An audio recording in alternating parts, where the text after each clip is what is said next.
Do you want to be more free than 99% of people? Today, I'm going to share with you 3 simple but very powerful changes you can make in your life to achieve a level of freedom that most can't even imagine. But first, how does it feel to be truly free? Let me share the secrets to living a life without limits. I've been watching a lot of videos about how to be at the top 1% of successful people, how to be at the top of everything. But why does no one talk about being free? I've been living a pretty unconventional life for the past 7 months, far from what most people consider normal. Despite the doubts and judgments, I've never felt more free. Many would say my previous life was successful and now I'm just wondering. But if I have to trade the idea of success that most people have for my freedom, I do it without hesitation. So, if you're here, you might need to ask yourself if you want to be free. Because like everything in life, sometimes you have to choose. Some people prioritize security, stability, conformity, or even fitting in over personal freedom. For many, it's much easier to go along with others, with what society, with what has always been done, with what has always been thought. Many people want clear rules, but rules imposed by others, not by themselves. And that's fine. As I always say, not everyone can't be and think the same. But I think deep down, there is a part of us, all of us, that wants to be free or is already free, but needs a push. Have you ever felt the pressure to follow what society dictates? How do you deal with that? Let me know in the comments. We are still in Greece. We are next to Kalamata in Messenia. We are parked just right here. This is our van. This place is super chill. There are a couple of beach clubs over there. These days we have sea views, which I'm really grateful for it. In the last park up that you might have watched, it was one of the most free and peaceful places, but we didn't have sea views. So we are really happy here to wake up and go to sleep with the sound of the waves. We even have a water pipe coming out of the ground over there. So we only need to move when we need more food. So first, what is freedom? Tell me in the comments what it means to you, because the desire for freedom can vary between individuals and society. It's a quite complicated concept covering political, social, economic, and personal dimensions. There are things that we can't control and that they are out of our reach, but these 3 things that I'm going to share with you are within our control. So, what does it take to be truly free? The first step to being freer is to free your mind. Have you ever noticed that in group of friends, at work, or even in families, there's always one person who takes charge? That person decides what to do, how to do it, and when to do it. And everyone else follows them blindly without questioning or making decisions based on their own beliefs and values.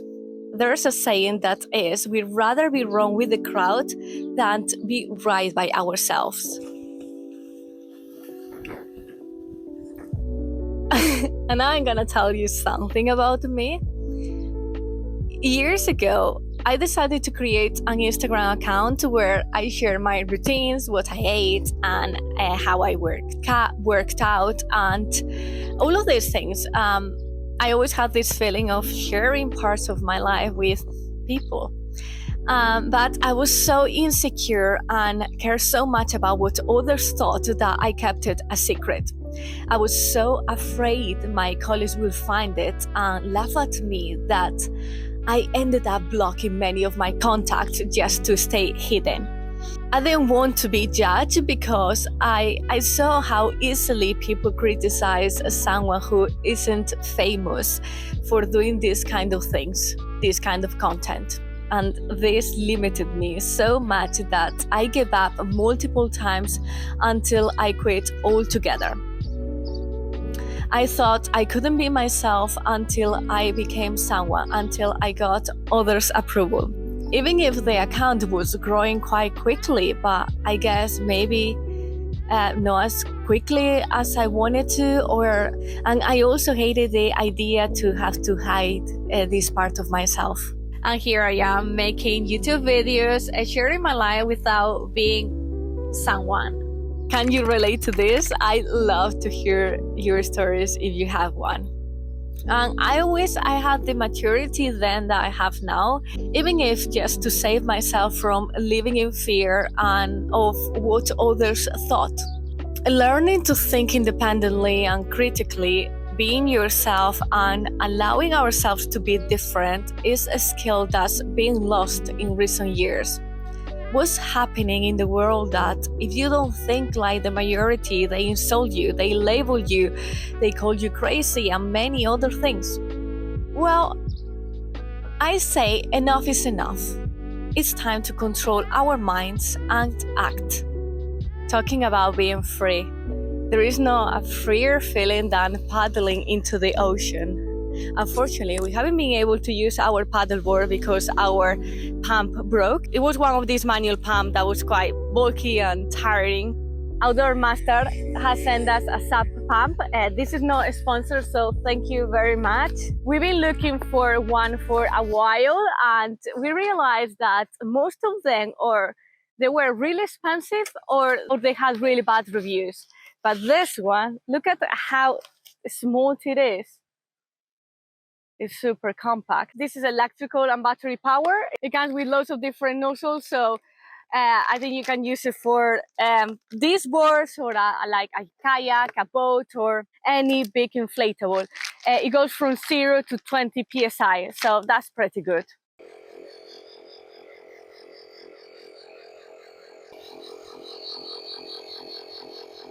I'm not sure how long you usually take when you use a manual one, but what do you think?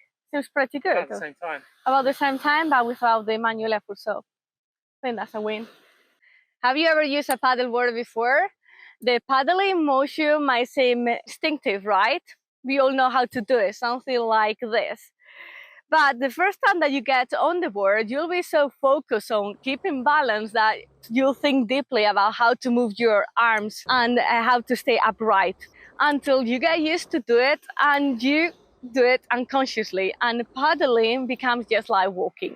Learning to think critically is the same. It's like learning to paddle. It's little by little. It's like a muscle that you need to train daily.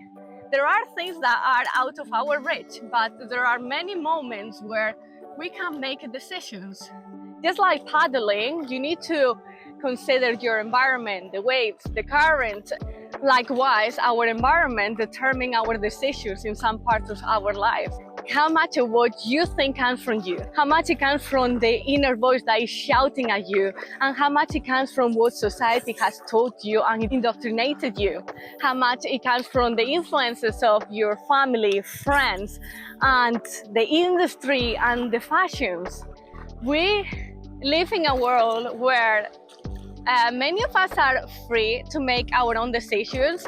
Nevertheless, we have so many external influences that I feel like it's really easy to stop thinking for yourself. So to start learning to think critically, what you can do is start questioning yourself everything. Start asking yourself why you do what you do, why you live where you live, why you have the job that you have, anything and everything. With time, you'll notice that this habit of questioning things and thinking critically becomes a habit, it becomes automatically.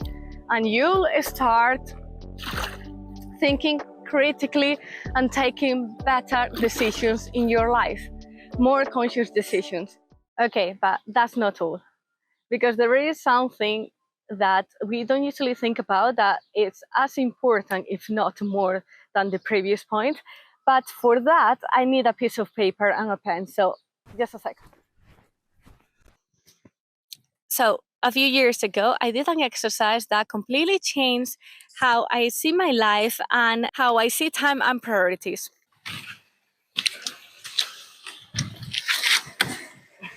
I took a piece of paper and I drew here 3 columns. In the first, I wrote down everything I did in a day: working, socializing, Netflix, eating, YouTube, Instagram, anything that you do, working out. In the second column here, I wrote down how much time I spent on each. So working, for example, 8 hours, socializing, I don't know, 1 hour, and so on. So you write here the time that you spent in each of them. And then I cover that column like this. We're gonna cover that column. And here I rated each activity from 1 to 5, being 1 very important and 5 being not important at all. Okay, so once you finish this, you uncover the second column. And the reason why it's so important to cover this one is because we don't want the answers in this column to influence the answers in the third column. And then I took some time to analyze my answers and whether I was really spending the time on the things that matter the most to me or not. When I did this exercise a couple of years ago, I realized something surprising for me. I value friendship as something really important in my life. I'm a very social person. I've always enjoyed meeting new people and hanging out with my friends. But when I look and I analyze at my answers, I realized that friendship was always the last place in my list of priorities. I always had the excuse that I have to work, even on holidays, even on weekends. I just never stopped. Have you ever felt trapped in a routine where it seems that you are always busy, you don't know how to get out from that situation, and you don't have time for what is truly important for you? Well, that was my issue. The problem was that I refused to accept that friendship wasn't a priority because I still saw myself as a social person. But the reality didn't quite match up the facts. And sometimes I felt lonely, overwhelmed, and burnout from this situation. So I decided to change and spend more time with friends. But I ended up in a even worse situation. When I was working, I felt guilty for not hanging out with friends. And when I hung out with friends, I felt guilty for not being productive, constantly thinking of what I could be doing instead of having fun.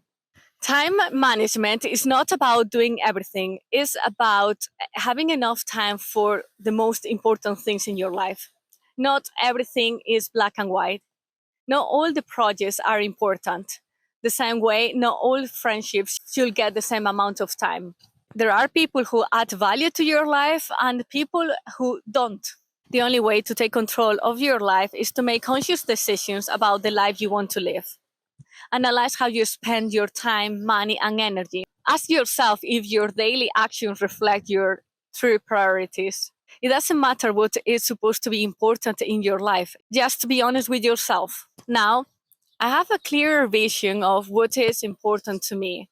In this new life, when we meet new people, I still find it hard to break the habit of avoiding sitting down and have a chat because I have other things to do. But I force myself to accept the invitation because I know socializing is fundamental to be happy. And I realized that you can learn quite a lot for every interaction from someone, and it helps me grow as a person, and yeah, I can become wiser that way.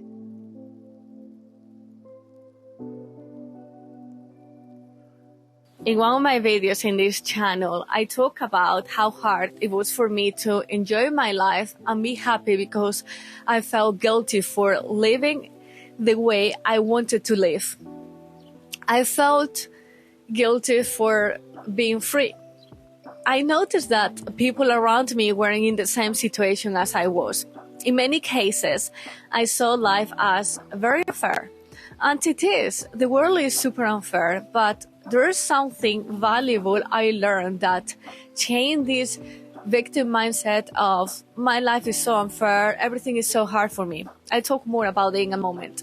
Well, I felt judged for living this experience. If you don't work for someone, if you don't have a regular salary and you travel from place to place, people assume you're always on holiday, even though these videos don't make themselves.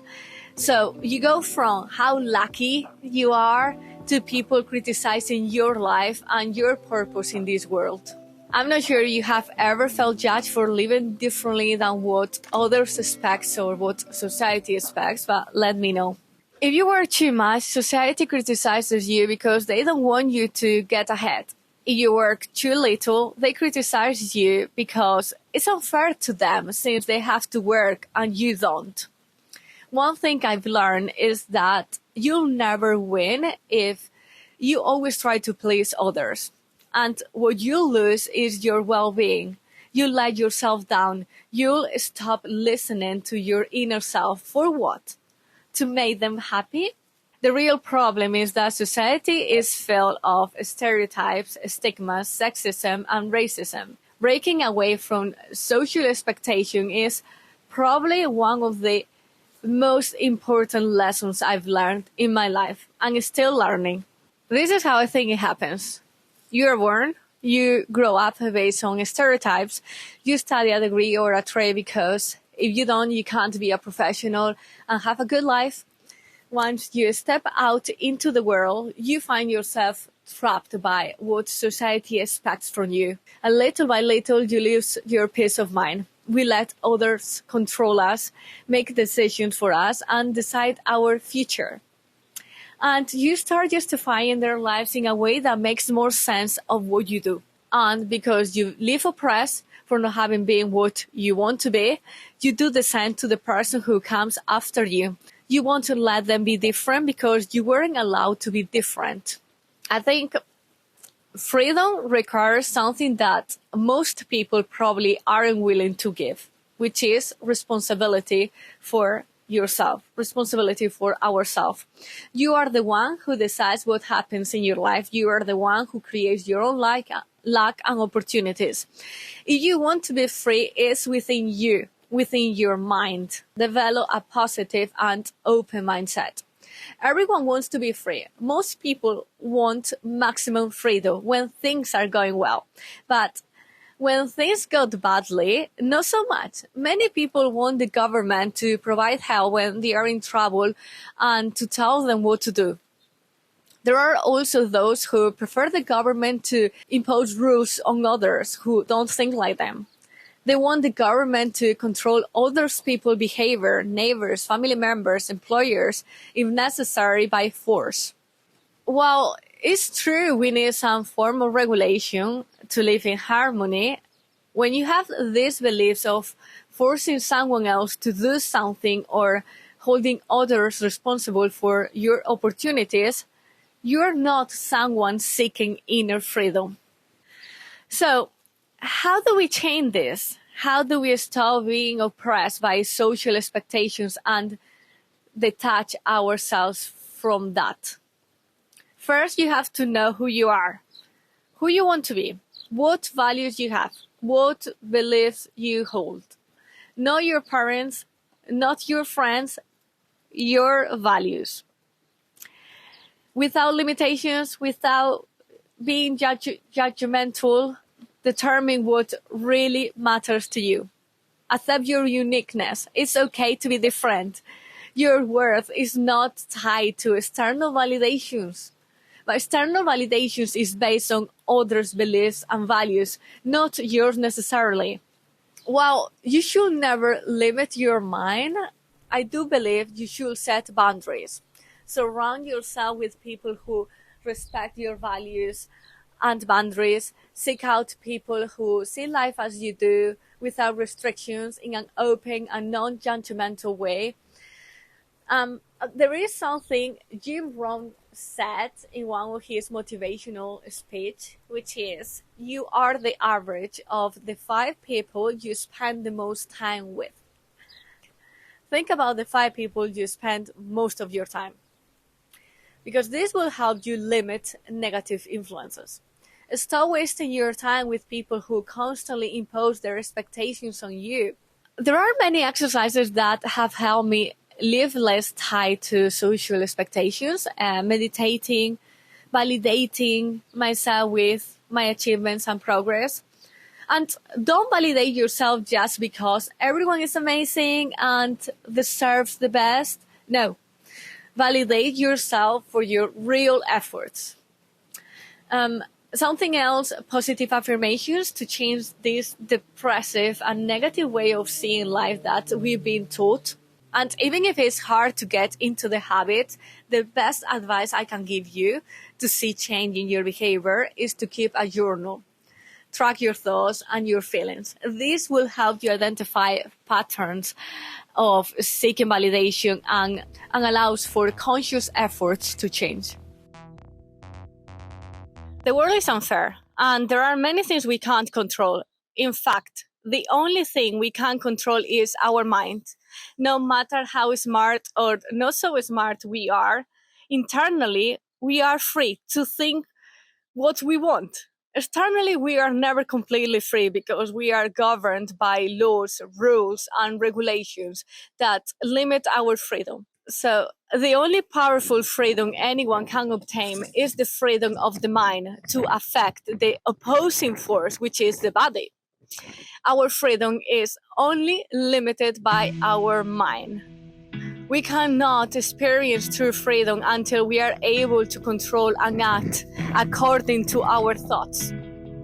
It's crucial to live your own life and focus on what makes you healthy, safe, and happy. Don't live for others or seek their approval. You don't have to do what everyone else is doing. Life is too short to worry about others' opinions. Remember, it's okay to speak up, no matter your gender, race, religion, or sexuality. Live for yourself. Discover what works for you and what doesn't. Set boundaries and take care of your mental, emotional, and physical health. There will always be people who try to tell you what to do with your life, with your body, with your time, with your relationships. True freedom exists for us in the full awareness of the spirit. The heaviest limitations we experience in the world are the result of a life lived without soul, a life separate from the spirit. Freedom is an internal and personal journey. It's the ability to think for yourself, to act according to your own beliefs, and to live an authentic life. So, free your mind. Define your own success and live a life without limits. I once read something that really resonated with me, that there is no greater control than controlling what you think others think. Think about it. No greater control than controlling what you think others think. We care too much about what others think, and that limits us. Sometimes we just assume other people are thinking in a certain way, or they are judging us, or they are being negative towards us. Or maybe they are just like you. They are just scared to say what they think. So instead of assuming what others think, why don't we just ask and communicate with them? There aren't enough deep conversations nowadays. Have you realized this? Have you realized that people barely talk these days because everyone is on their devices? Liam and I recently noticed that we were becoming guilty of this, and it was creating problems for us. We realized we needed to reset our routines and stop really bad habits, bad and unhealthy habits, if we wanted to have a good and meaningful relationship. Check out this video where I tell you our problems and how we solve it. Thank you for watching, and I see you next week.